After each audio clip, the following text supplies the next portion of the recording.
Surat court બિલ્ડિંગને બોમ્બથી ઉડાવી દેવાનો email આવતા પોલીસ દોડતી થઈ ગઈ હતી। પરિસરમાં પ્રવેશ બંધ, ક્રાઇમ બ્રાન્ચ અને ડોગ સ્ક્વોડ અને બોમ્બ ડિસ્પોઝલ ટીમે તપાસ શરૂ કરી।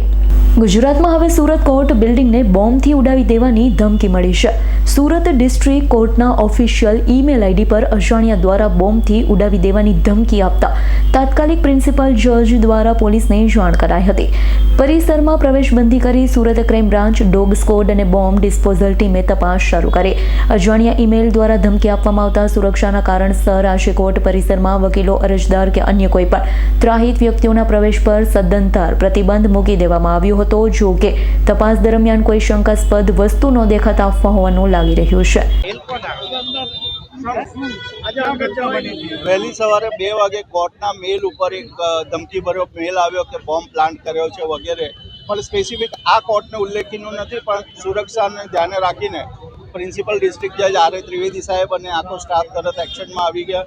પોલીસને જાણ કરવામાં આવી અને અત્યારે પોલીસ કોર્ટ બિલ્ડિંગની બધી તપાસ કરી રહ્યા છે, દરેક ખોળાઓ ચેક કરી રહ્યા છે, બોમ્બ સ્ક્વોડ છે અને ત્યાર પછી દરેકને પ્રવેશ આપવામાં આવશે।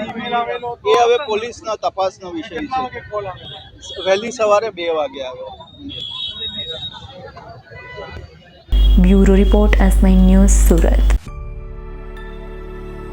અમારી તમામ માહિતીથી અપડેટ રહેવા માટે જોડાયેલા રહો S9 ન્યૂઝ સાથે।